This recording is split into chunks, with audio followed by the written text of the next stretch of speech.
शुभ प्रभात। नेपाल एफएम नेटवर्कको नेपाल डायरीमा सम्झना श्रेष्ठसँगै गोविन्द खड्काको तपाईलाई स्वागत छ।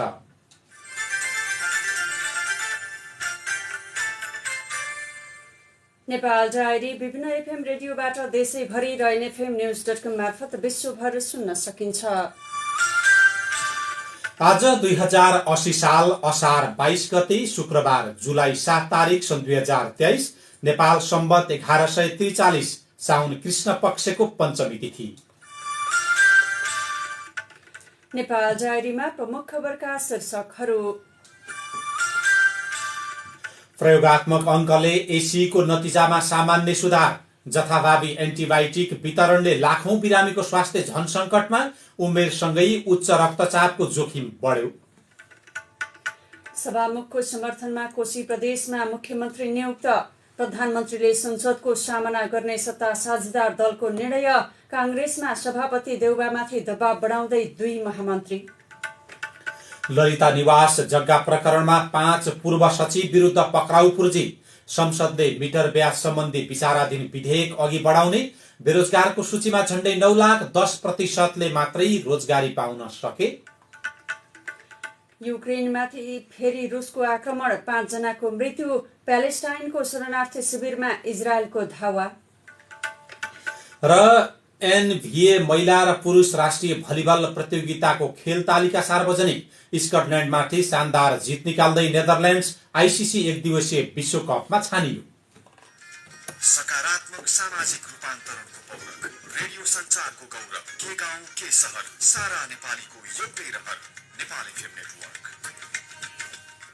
आज काठमाडौँबाट छापिएका पत्र पत्रिकाहरूले राष्ट्रिय राजनीतिमा संसदमा भइरहेको अवरोध, कोशी प्रदेशमा मुख्यमन्त्री छानिएको विषय र काङ्ग्रेसको बैठकलाई प्राथमिकताका साथ छापेका छन्। एसीको नतिजा र स्वास्थ्यसँग जोडिएका प्रसंग पनि पत्र पत्रिकामा देखिन्छन्। सबभन्दा पहिले हिजो सार्वजनिक भएको एसीको नतिजाको खबर।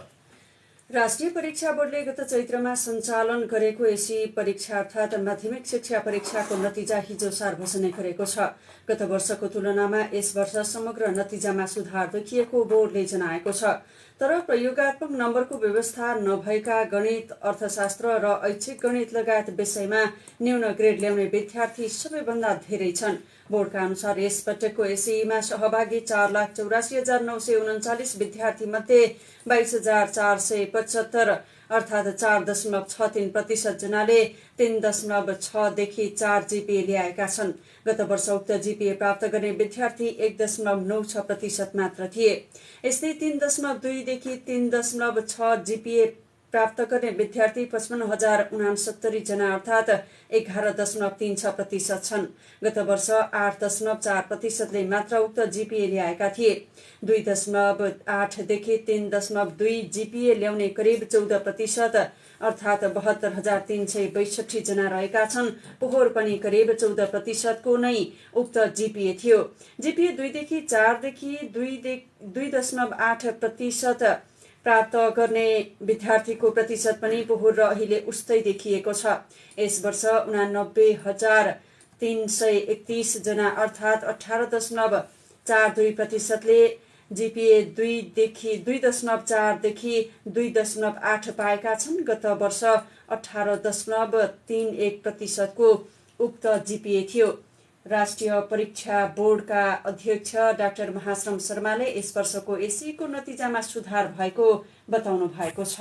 यसपटक 4,84,939 जना विद्यार्थीहरू सहभागी भएका थिए र यी मध्ये चाहिँ कतिपय सन्दर्भमा धेरै हिसाबबाट गत वर्षको भन्दा यो पटकको रिजल्ट अलिकति राम्रो छ भन्ने अनुमान गरेका छौँ र रिजल्टले पनि त्यस्तै देखाएको छ। अब जीपीए 3.60 बाट 4 जीपीए ल्याउने गत वर्ष 9,633 जना विद्यार्थी भएकोमा यसपटक चाहिँ 22,475 विद्यार्थी, यसको अर्थ 1.94% बाट यसपटक 4.63% जीपीए ल्याउन सफल भएका छन् र त्यस्तै 3.20 देखि 3.60 जीपीए ल्याउने विद्यार्थीहरू 11.36, यसको अर्थ गत वर्ष 8.40 थियो र यस पटक चाहिँ केही बढेको छ। त्यस्तै जीपीए 2.80 ल्याउने देखि 3.20 ल्याउने पनि विद्यार्थी संख्याको प्रतिशत केही बढेको छ र त्यसबाहेक अरू पनि केही प्रतिशत चाहिँ बढेको र माथिल्लो रेन्ज अथवा माथिल्लो प्रतिशत ल्याउने बढेको र तल्लो प्रतिशत ल्याउने तल्लो चाहिँ जिपिए ल्याउने घटेको अवस्था देखिन्छ। एसीमा सहभागी विद्यार्थीमध्ये 2,02,168 विद्यार्थी अर्थात् करिब 41% गणितमा कमजोर ग्रेड डी र ई ल्याएका छन्। सबैभन्दा तल्लो ई ग्रेड प्राप्त गर्ने विद्यार्थीको संख्या मात्रै 1,55,000 रहेको छ। 20 भन्दा पनि कम अङ्क भए ई ग्रेड दिइनेछ। एसी नतिजामा सामान्य सुधार, प्रयोगात्मक नभएका गणित, अर्थशास्त्र लगायतका विषयमा कमजोर ग्रेड, नयाँ लेटर ग्रेडिङ निर्देशिका लागू गरिएको भए गणितमा प्राप्त अङ्कका कारण मात्र 41% विद्यार्थी कक्षा 11 मा भर्ना अयोग्य हुन्थे। शीर्षकमा कान्तिपुर दैनिकमा समाचार छापिएको छ। राष्ट्रिय परीक्षा बोर्डले 2079 को एसी को नतिजा पुरानै ग्रेड प्रणालीमा आधारित सार्वजनिक गरेको हो। शिक्षा मन्त्रालयले 2078 पुसमा जारी गरेको लेटर ग्रेडिङ निर्देशिकामा न्यूनतम 35 अङ्क ल्याउने डी ग्रेड हुने र त्योभन्दा कमको ग्रेडिङ नहुने व्यवस्था गरेको थियो। तर नयाँ प्रणालीमा जाँदा नतिजामा समस्या हुने भएकाले यस वर्ष पुरानै तरिकाले नतिजा सार्वजनिक गरिएको परीक्षा बोर्डले जानकारी दिएको छ। हाल नतिजा आएको ब्याजका विद्यार्थी पुरानो पाठ्यक्रम अनुसारको अन्तिम ब्याज हुनेछ। नयाँ लेटर ग्रेडिङ अनुसार 35 अङ्कभन्दा कम ल्याउनेलाई नन ग्रेडिङ राख्ने व्यवस्था छ। 35 अङ्कभन्दा कम ल्याउनेलाई मूल प्रमाणपत्र नदिने निर्देशिकामा उल्लेख गरिएको छ। अर्को वर्षबाट यो प्रणाली लागू हुनेछ। अब ई ग्रेड हुने छैन, सी ग्रेड डी ग्रेडसम्म मात्रै हुने व्यवस्था गरिएको छ। एसीको नतिजा गरिखाने सिप नभएको र यो सामान्य विषय भएको विज्ञहरूले प्रतिक्रिया दिएका छन्। विद्यार्थीहरूले एसीको नतिजा हेरेर आफूलाई मापन गर्न नहुने पनि उनीहरूको निष्कर्ष छ। प्राध्यापक डाक्टर विद्यानाथ कोइराला भन्नुहुन्छ, माध्यमिक शिक्षा परीक्षालाई आतंकको विषय बनाउनु हुँदैन। शिक्षकले 10 कक्षाको जाँच लिएका रूपमा यसलाई लिनुपर्छ। विगतमा हामीले विशेष परीक्षा बनेर 3 कक्षा, 5 कक्षा, 8 कक्षा र 10 कक्षाको जाँच लिन्थ्यौं। बिस्तारै 3 कक्षा, 5 कक्षाको जाँचलाई विशेष मान्न छाड्यौं। 8 कक्षा आधारभूत तहको भएकाले यसलाई महत्त्व दिन्छौं। अब 10 कक्षाको परीक्षामा पनि सामान्य रूपमा लिनुपर्छ। एसीमा ग्रेडिङ त भनिन्छ, तर अहिले ग्रेडिङ गरिएकै छैन। अङ्कमै हेरेर विद्यार्थीको कपी जाँचेको, सबैलाई जोडेर 90 भन्दा माथि आयो भने यति आयो, 80 भन्दा माथि आयो भने यति आयो भनेर छुट्याइएको मात्रै हो। यो ग्रेडिङ होइन, उहाँले भन्नुभएको छ। बालुवाटार स्थित ललिता निवास परिसरको सरकारी जग्गा हिनामिना प्रकरणमा 5 जना पूर्व सचिव विरुद्ध पक्राउ पूर्जे जारी भएको छ।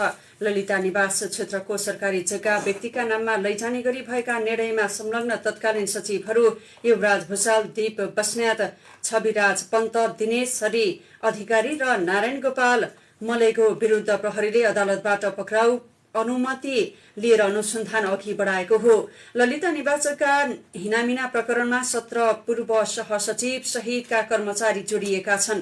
उनीहरू विरुद्ध पनि यसअघि नै पक्राउ पूर्जे लिएको एक प्रहरी अधिकारीले जानकारी दिएका छन्। ती मध्येका एक पूर्व सहसचिव सुधीर शाह पक्राउ परिसकेका छन्। अदालतबाट अन्तिम आदेश लिएकाले तत्कालीन सहसचिव कलाधर देउजालाई कागज गराएर छाडिएको छ। बाँकी आरोपितको खोजबिन र अनुसन्धान जारी रहेको प्रहरीले जनाएको छ। प्रहरीको केन्द्रीय अनुसन्धान ब्युरोले ललिता निवास प्रकरणमा संलग्न विरुद्ध मुलुकी ऐन 2020 र संगठित अपराध निवारण ऐन 2070 अनुसार अनुसन्धान गरिरहेको छ।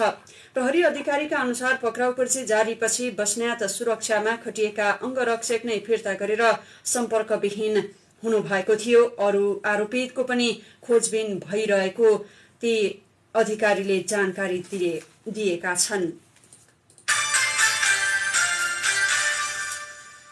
कोशी प्रदेशमा सभामुखको समेत समर्थनमा कांग्रेस संसदीय दलका नेता उद्धव थापा मुख्यमन्त्री नियुक्त हुनु भएको छ।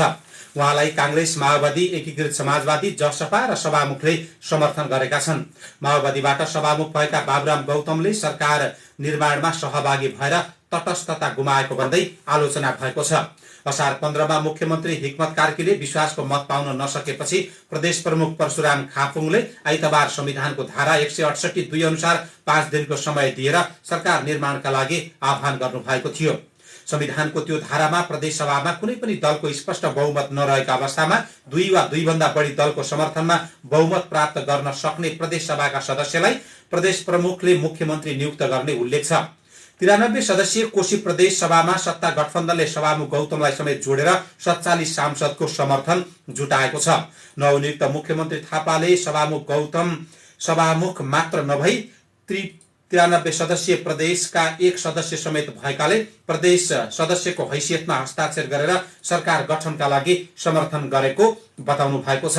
त्यसैगरी माओवादीका प्रमुख सचेतक इन्द्र आङबोले पनि सभामुख तटस्थ व्यक्ति मात्रै नभएको र उहाँ सांसद पनि भएको तर्क गर्नु भएको छ। जहाँसम्म सभामुखज्यूले विश्वासको मत दिने बेलामा या मतदान गर्ने बेलामा बराबरी संख्या भनेर संवैधानिक रूपमा प्रष्ट व्यवस्था छ, तर चाहिँ सभामुखको संख्या जोड्न नपाउने भन्ने स्पिरिट संविधानमा कहीँ पनि देखिँदैन। जहाँसम्म दल त्यागेको भन्ने हो भने त उपसभामुखज्यूले पनि दल त्यागेकै हो। सत्ता गठबन्धनमा कोशीमा राप्रपालाई रिजाउन नसकेपछि सभामुखको सहारा लिएको हो। काठमाडौँमा बुधबार हिजो राप्रपा अध्यक्ष राजेन्द्र लिङदेनसँग गठबन्धनका नेताले निर्णायक वार्ता गरेका थिए। राप्रपाले अन्तिम समयमा सत्ता गठबन्धनबाटै थापाको विकल्पमा अन्य नेतालाई मुख्यमन्त्रीमा अघि सार्न आग्रह गरेको थियो, तर कांग्रेस नेता कृष्णप्रसाद सिटौलाको दबाव ल्याउन नसकेपछि गठबन्धन विकल्पमा जान चाहेन। नवनियुक्त मुख्यमन्त्री थापा र राप्रपा संसदीय दलका सिटौला झापाका हुनुहुन्छ। कांग्रेसमा सत्ता गठबन्धनमा दाबी पेश गर्नु अगाडि नै त्यो विषयमा छलफल भएको थियो। त्यसैगरी नेकपा एमाले पनि सभामुखले तटस्थता खण्डित गरेको र उहाँको अध्यक्षतामा बस्ने बैठकमा भाग लिने नलिने बारेमा अब थप छलफल गरेर अगाडि बढ्ने बताएको छ। संविधानविदहरूले पनि सभामुखको पदमा बसिरहने र दल विशेषको सरकार बनाउन समर्थन गर्ने सभामुखको परिकल्पना संसदीय अभ्यासमा नरहेको बताएका छन्। संविधानविद विपिन अधिकारीले सभामुखले तटस्थता गुमाएपछि अब बाँकी दिनमा पनि समस्या पर्ने तर्क गर्नुभयो। अब भोलि संसदीय प्रक्रियामा नीति तथा कार्यक्रम आउला, उहाँले भोट नहाल्यो भने पारित हुँदैन। बजेट आउला, भोट नहाल्दा पारित हुँदैन। विधेयक आउला, कुनै चाहिँ प्रदेश सभाको प्रस्ताव आउला, बहुमत पुर्याउने भोट नै उहाँसँग छ भने हरेक पल्ट उहाँले महादान गर्नुपर्छ। त्यो सरकार टिकाउनलाई सभामुखको भूमिका त्यो होइन, बल गर्नु हुँदैन यस्ता कुरा। राप्रपाले मुख्यमन्त्रीमा थापाको विकल्प दिँदा समर्थन गर्न सकिने प्रस्ताव गरे पनि सत्ता गठबन्धनले बहुमत पुर्याउन सभामुखलाई नै समर्थनमा उतारेपछि त्यस्तो अवस्था आएको हो। 30 दिनभित्र राप्रपालाई विश्वासमा लिने वा सभामुखलाई राजीनामा गराएर बहुमत पुर्याउने विकल्पमा अगाडि जाने विषयमा पनि अन्तिम समयमा छलफल भएको थियो, तर त्यो छलफलले निर्णायक मोड लिन सकेन। नेपाल एफएम 90.8 मा प्रसारण भइरहेको नेपाल डायरीमा प्रधानमन्त्री प्रचण्डको अभिव्यक्तिलाई लिएर विपक्षीद्वारा लगातार आक्रमण। सत्तापक्ष गठबन्धन बचाउमा प्रधानमन्त्रीले राजीनामा दिन नपर्ने जिकिर। प्रधानमन्त्रीको राजीनामा भन्ने कुरा त स्वतः सकिने विषय पनि होइन, राजीनामा दिनुहुन्न। कांग्रेसमा सभापति देउबामाथि दबाव बढाउँदै दुई महामन्त्री। जथाभावी एन्टिबायोटिकले थप बिरामी मर्कामा लगायतका प्रसंग बाँकी छन्। नेपाल डायरी सुन्दै गर्नुहोला।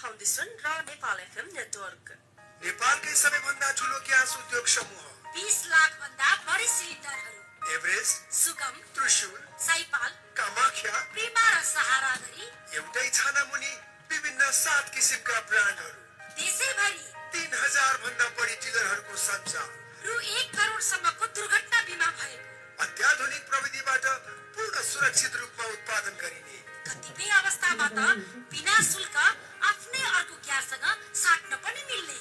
हाम्रो घर संसारमा एभरेस्ट ग्यास संसार, देशैभरि पाइने, सुरक्षित निभाइने।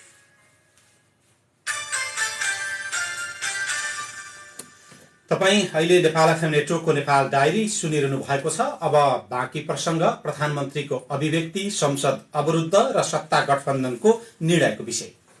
केही दिनअघि एक सार्वजनिक कार्यक्रममा प्रधानमन्त्री पुष्पकमल दाहाल प्रचण्डले बोलेको विषयलाई लिएर अहिले नेपाली राजनीतिमा नयाँ तरङ्ग छाएको छ। सत्ता पक्षले प्रधानमन्त्रीको भावनात्मक अभिव्यक्ति भनेर समर्थन गरेको छ भने विपक्षले राजीनामा दिनुपर्ने आवाज उठाइरहेको छ।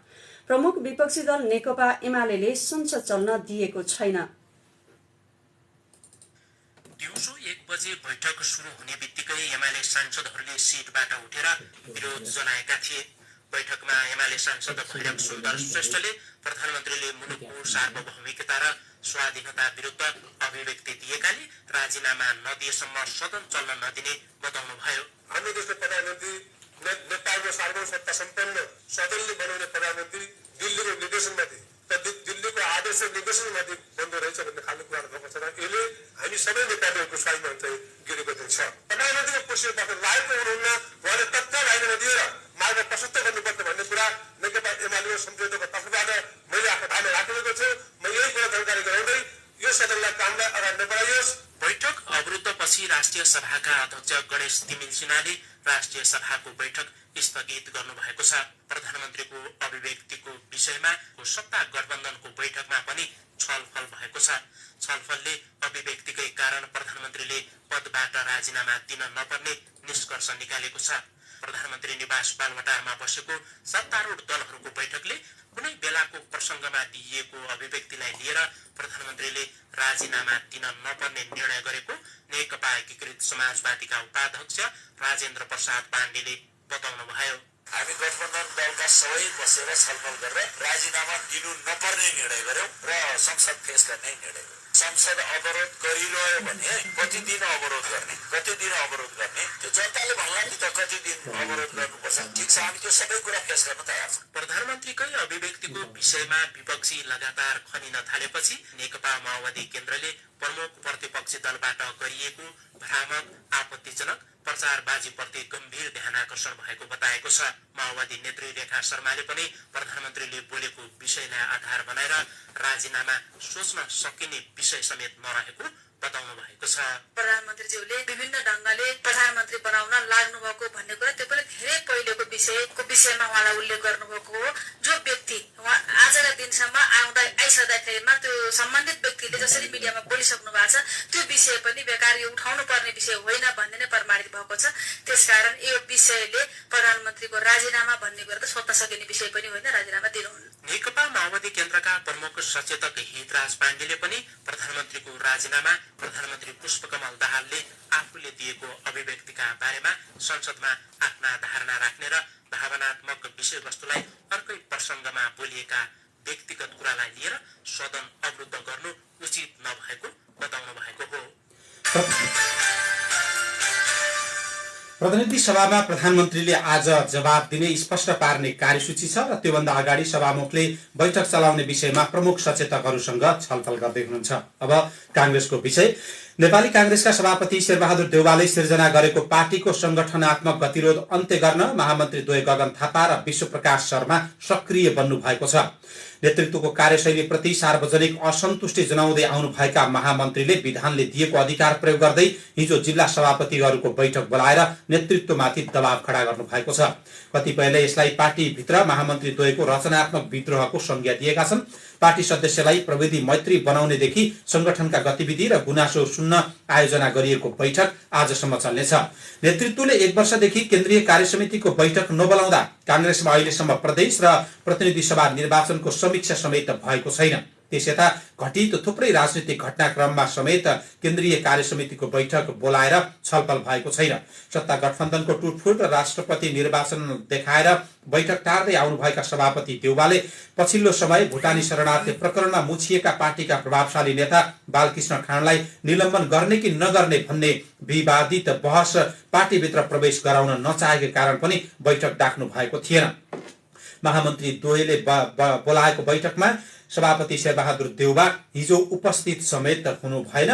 सभापतिहरूको रचनात्मक काम र पार्टीलाई थप सुदृढ गर्न सभापतिहरूको भेला बोलाइएको महामन्त्री गगन थापाले जानकारी दिनुभयो।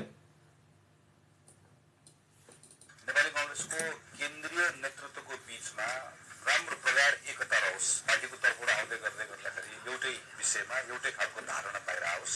निर्वाचनको सन्दर्भ बेलामा जुन अनुशासनको कारबाहीहरू भएका छन्, जिल्लाबाट अनुशासनको कारबाही गरिएकोलाई केन्द्रबाट संरक्षण हुने काम नहोस्। भातृ संस्था शुभेच्छुक संस्थाहरू जुन केन्द्रले बनाएको छ लामो समय अधिवेशन नभएको हुनाले गर्दा ती बनाउँदै गर्दाखेरि जिल्लाको नेतृत्वसँग जुन खालको समन्वय हुनुपर्ने नभएको हुनाले गर्दा त्यसको समन्वय होस्। यो सँगसँगै अब बस्ने काङ्ग्रेसको केन्द्रीय समितिको बैठकबाट देशव्यापी रूपमा पार्टीको तल्लो तहको साथीहरूलाई पनि नागरिकहरूलाई पनि सुने गरिकन अभियानहरू सञ्चालन होस् भन्ने कुरा, सरकारमा जाने साथीहरूलाई बढी जिम्मेवार र जवाबदेही बनाउने कुरामा काम होस् भन्ने मूलतः यी कुराहरू छलफलमा उठेका छन्। संस्थापन पक्षले भने पदाधिकारीलाई पनि जानकारी नदिएको र सभापतिलाई समेत बैठक बोलाउँदा पूर्व सल्लाह नगरेको बताएको छ। बैठक बोलाइसकेपछि मात्रै महामन्त्रीले सभापतिलाई जानकारी गराउनुका साथै उपस्थितिका लागि आग्रह गर्नुभएको हो। त्यसकारण सभापति जानु भएन, संस्थापन पक्षका एक नेताले भन्नुभएको छ। बैठकमा दुई महामन्त्रीका अतिरिक्त सहायक महामन्त्री भीष्मराज आङदाङबे, बद्री पाण्डे, जीवन परियार र प्रचार विभाग प्रमुख मिन विश्वकर्माको पनि उपस्थिति थियो। मिटरब्याजी सम्बन्धी समस्या समाधान गर्न जारी अध्यादेश निष्क्रिय भए पनि संसद सचिवालयले त्यसको प्रतिस्थापन विधेयकलाई प्रतिनिधि सभामा पारितको प्रक्रियामा लैजाने भएको छ। प्रतिनिधि सभा नियमावली अनुसार संसदमा पेश भएको 60 दिनभित्र अध्यादेशको प्रतिस्थापन विधेयक पारित गरेर राष्ट्रपतिबाट प्रमाणीकरण गरिसक्नुपर्छ। बुधबार 60 दिन पुगेको थियो। अध्यादेश निष्क्रिय भए पनि प्रतिस्थापन विधेयक भने जीवितै रहेको जनाउँदै पारितको प्रक्रियामा लगिएको हो। अध्यादेश प्रतिस्थापन गर्ने विधेयक संविधानको धारा 104 बमोजिम अवधिभित्र पारित गरी राष्ट्रपतिबाट प्रमाणीकरण भइसक्नुपर्ने हुन्छ। नियमावलीको नियम 99 को 3 मा भनिएको छ। संविधानको धारा 114 को उपधारा 3 मा दुवै सदनको बैठक बसेको 60 दिनपछि अध्यादेश स्वत निष्क्रिय हुने व्यवस्था छ।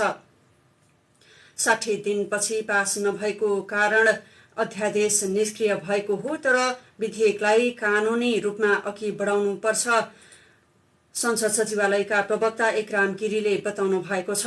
वैशाख 24 मा दुवै सदनमा अध्यादेश पेश भएको थियो। अध्यादेशको प्रतिस्थापन विधेयक असार 15 मा राष्ट्रिय सभाबाट पारित भएको थियो भने प्रतिनिधि सभामा सैद्धान्तिक छलफल मात्रै भएको थियो। गत बुधबार विधेयक पारित गर्ने कार्यसूची रहेको थियो। तपाईँ अहिले नेपाल एफएम नेटवर्कको नेपाल डायरी सुनिरहनु भएको छ। ज्यान बचाउने औषधिले झन ज्यानको जोखिम बढाउँदै समाचार सामग्री, विदेश, खेलकुद र केही खबर संक्षेप सहित कार्टुन पनि बाँकी छ, सुन्दै गर्नुहोला। लम्पी स्किन रोगबारे जानकारी। लम्पी स्किन गाई भैँसीमा लाग्ने विषाणुजन्य रोग हो। लामखुट्टे, टोक्ने झिंगा र किर्ना जस्ता किराहरूको टोकाई संक्रमित गाई भैँसीको ओसार पसारबाट सर्ने हुँदा गर्मी मौसममा यो रोगको प्रकोप बढी देखिन्छ।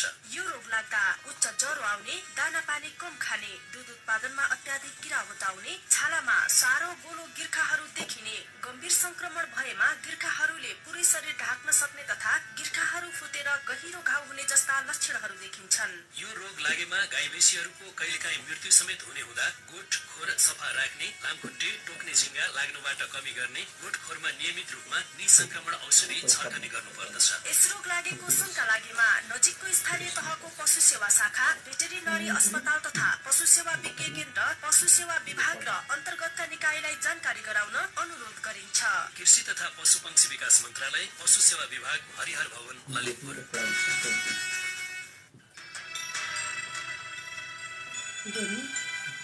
तपाईले शिक्षित बाबुको अशिक्षित सन्तान धेरैको देख्नु भएको हुन सक्छ। तर के तपाईले शिक्षित आमाको अशिक्षित सन्तान देख्नु भएको छ?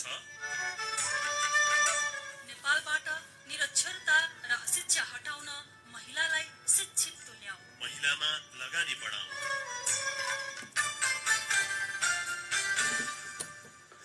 तपाईँ अहिले नेपाल एफएम नेटवर्कको नेपाल डायरी सुनिरहनु भएको छ। अब जथाभावी एन्टिबायोटिकको प्रयोगले स्वास्थ्यमा असर गरिरहेको विषय। मानिसको शरीरमा कीटाणु वा परजीवी संक्रमण भए तिनलाई मार्न चिकित्सकले एन्टिबायोटिक प्रयोगका लागि सिफारिस गर्छन्।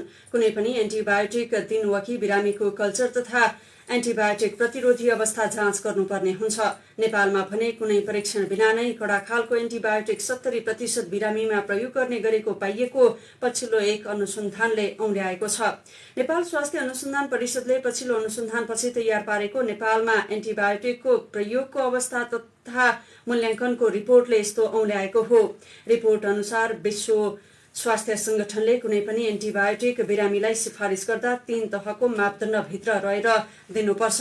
नेपालमा भने एन्टिबायोटिकको प्रयोग मानिसमा मात्र नभएर पशुपक्षीमा समेत जथाभावी मात्रामा दिने गरिएको पाइएको छ। कुखुरा तथा पशुहरूमा एन्टिबायोटिक प्रयोग भए लगत्तै तिनको मासु मानिसले खाए जैविक प्रतिरोधी क्षमता कमजोर हुने हुन्छ। नेपालमा 32% चिकित्सकलाई मात्र कल्चर जाँच गरेर एन्टिबायोटिक दिनुपर्छ भन्ने विषयमा जानकारी रहेको पनि अनुसन्धानले जनाएको छ। यससँगै बढ्दो उमेरसँगै उच्च रक्तचापको जोखिम बढिरहेको अध्ययनले देखाएको छ। 15 वर्षको उमेरमा उच्च रक्तचापको जोखिम 2% हुँदा 70 वर्ष उमेरमा पुग्दा जोखिम 45 देखि 52% सम्म पुग्ने गरेको पाइएको हो। अब विदेशका खबर। रुसले युक्रेनमाथि फेरि आक्रमण गरेको छ। युक्रेनको पश्चिमी शहर लिभिभ स्थित एक अपार्टमेन्टमा रुसले आक्रमण गरेको हो। त्यस क्रममा 5 जनाको मृत्यु भएको छ। रुसले अपार्टमेन्टमा मिसाइल आक्रमण गरेको अन्तर्राष्ट्रिय सञ्चार माध्यमले जनाएका छन्। आक्रमणमा परे 36 जना समेत घाइते भएका छन्। इजरायलले गत 2 दिन वेस्ट बैंकको उत्तरी क्षेत्र स्थित जेनिन शरणार्थी शिविरमा आक्रमण गर्न आफ्नो सुरक्षाकर्मी प्रयोग गर्यो। सैन्य कारबाहीको नाम दिएको आक्रमण इजरायलले सन् 2002 मा वेस्ट बैंकमा गरेको ठूलो युद्धको झल्को दिने खालको थियो। गत सोमबार रातिदेखि सुरु भएर बुधबारसम्म चलेको सैन्य कारबाहीबाट शिविरका 80% भवनमा क्षति पुगेको छ। हजारौं स्थानीय प्रभावित भएका छन्। इजरायलको स्थल तथा हवाई कारबाहीको क्रममा 12 प्यालेस्टाइनी र एक इजरायली सुरक्षाकर्मीको मृत्यु भएको बीबीसीले उल्लेख गरेको छ। मृत्यु हुनेमा 4 जना 18 वर्ष मुनिका रहेका छन्। 16 देखि 23 वर्ष उमेर समूहका व्यक्ति मारिएको प्यालेस्टाइनको स्वास्थ्य मन्त्रालयले जनाएको छ। अब खेल खबर। 12 वर्षपछि नेदरल्यान्ड्सले एक दिवसीय विश्वकप क्रिकेट प्रतियोगिताको स्थान पक्का गरेको छ। जिम्बाब्वेको बुलायाबोमा नेदरल्यान्ड्सले स्कटल्यान्डमाथि 4 विकेटको जित निकाल्दै विश्वकपको टिकट पक्का गरेको हो। यसै वर्ष भारतमा आयोजना हुने एक दिवसीय विश्वकपमा 2 टोली निश्चित भएका छन्। श्रीलङ्का र नेदरल्यान्ड्स छनौट भएका छन्। श्रीलङ्का शीर्ष र नेदरल्यान्ड्स दोस्रो स्थानमा रहँदै विश्वकपमा पुगेका हुन्। सन् 2011 मा नेदरल्यान्ड्सले अन्तिम पटक विश्वकपमा खेलेको थियो। जिम्बाब्वे, आयरल्यान्ड तथा वेस्ट इन्डिजले विश्वकपमा स्थान बनाउन अझै पनि सकेका छैनन्। 7औं संस्करणको एनबीए महिला तथा पुरुष राष्ट्रिय भलिबल क्लब लीग प्रतियोगिताको खेल तालिका सार्वजनिक भएको छ। आयोजक नेपाल भलिबल संघले हिजो महिलामा 6 टिम र पुरुषमा 7 टिम समावेश गर्दै प्रतियोगिताको खेल तालिका सार्वजनिक गरेको हो। असार 23 गतेदेखि 30 गतेसम्म सञ्चालन हुने प्रतियोगितालाई राष्ट्रिय खेलकुद परिषद राखेपले मुख्य सहयोग गरेको छ। प्रतियोगितामा महिला तथा पुरुषतर्फ प्रथम, दोस्रो, तेस्रो र चौथो स्थान प्राप्त गर्ने टिमहरूले क्रमशः 6 लाख, 3 लाख, 1 लाख 50 हजार र 75 हजार रुपैयाँ प्राप्त गर्नेछन्। अब केही खबर संक्षेपमा। बजेट मार्फत सर्वसाधारणलाई लोभ्याउने गरी कार्यक्रम ल्याउने तर कार्यान्वयन नगर्ने सरकारको नीतिको एउटा उदाहरण बनेको छ प्रधानमन्त्री रोजगार कार्यक्रम।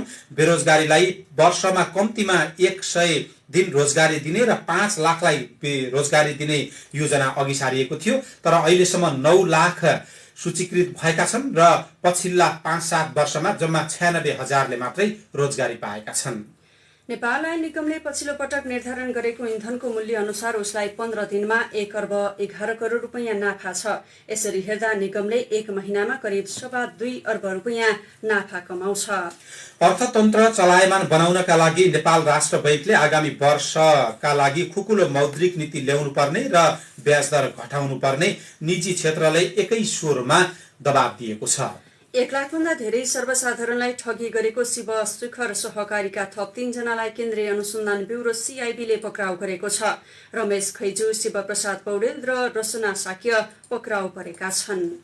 संघीय सरकारले समानीकरण अनुदान मा पालिकाहरूलाई 5 अर्ब 9 करोड निकासा गर्ने निर्णय गरेको छ। कटौती निर्णयबाट सरकार पछि हटेको छ।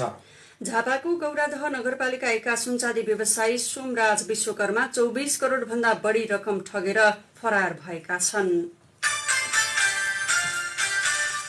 यिनै खबर संक्षेपसँगै हामी नेपाल डायरीको अन्त्यमा आइपुगेका छौं। बिदा लिनु अघि प्रमुख खबरका शीर्षकहरू फेरि एकपटक। प्रयोगात्मक अङ्कले एसीको नतिजामा सामान्य सुधार। जथाभावी एन्टिबायोटिक वितरणले लाखौं बिरामीको स्वास्थ्य सङ्कटमा। उमेरसँगै उच्च रक्तचापको जोखिम बढ्यो। सभामुखको समर्थनमा कोशी प्रदेशमा मुख्यमन्त्री नियुक्त। प्रधानमन्त्रीले संसदको सामना गर्ने सत्ता साझेदार दलको निर्णय। कांग्रेसमा सभापति देउबामाथि दबाव बनाउँदै 2 महामन्त्री। ललिता निवास जग्गा प्रकरणमा 5 पूर्व सचिव विरुद्ध पक्राउ पूर्जी। संसदले मिटर ब्याज सम्बन्धी विचाराधीन विधेयक नै अघि बढाउने। बेरोजगारको सूचीमा झण्डै 9 लाख, 10% पनि रोजगारी पाउन सकेनन्। युक्रेनमाथि फेरि रुसको आक्रमण, 5 जनाको मृत्यु। प्यालेस्टाइनको शरणार्थी शिविरमा इजरायलको धावा। र NBA महिला तथा पुरुष राष्ट्रिय भलिबल प्रतियोगिताको खेल तालिका सार्वजनिक। स्कटल्याण्डमाथि शानदार जित निकाल्दै नेदरल्यान्ड्स आइसिसी 1 दिवसीय विश्वकपमा छानियो। नेपाल डायरीको अन्त्यमा पालो आएको छ कार्टुनको। आज कुनै पनि पत्रपत्रिकाले कार्टुन छापेका छैनन्। हाम्रै सहकर्मीले बनाएको च्वास्स शीर्षकको कार्टुन लिएका छौं। यो कार्टुनमा पछिल्लो पटक ठगी गरेको आरोपमा मान्छेहरू फरार भइरहेका छन्, पक्राउ पनि परिरहेका छन्। यसै क्रममा बागलुङको ढोरपाटनका मेयरले पनि 1536 उजुरीको सामना गर्नु परेको छ। एउटा सहकारी इमेज सहकारीका नाममा ठगेर उहाँ अहिले फरार हुनु भएको छ। यसैलाई व्यङ्ग्य गर्न खोजिएको छ। यहाँ एउटा कुनामा एकजना व्यक्ति लुकेर बसेको देखाइएको छ। अर्को एकजनाले औंला देखाएर केही कुरा भनेका छन्। मेयर जस्तै हो भनेर उनले औंलामा देखाएका छन् र ती लुकेका मान्छेले परबाट केही कुरा भन्दैछन् र यस्तो लेखिएको छ, होइन होइन हजुर म मेयर होइन, म त ढिएर हो ढिएर, मेरा माथि उजुरीको ढेर लागेपछि ढेर भइन त। हौस् त प्राविधिक साथी नारद नेपालीलाई धन्यवाद दिँदै गोविन्द खड्का र सम्झना श्रेष्ठ पनि बिदा भयौं। तपाईको आजको दिन शुभ रहोस्। नमस्कार।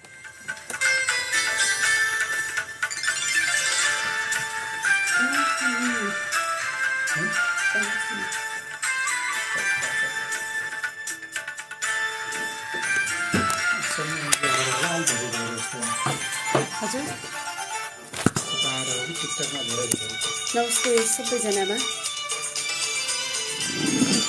देश तथा विदेशमा रहेर हामीलाई सुनेर हेरेर सपोर्ट गर्नुभएकोमा विशेष आभारी छौँ।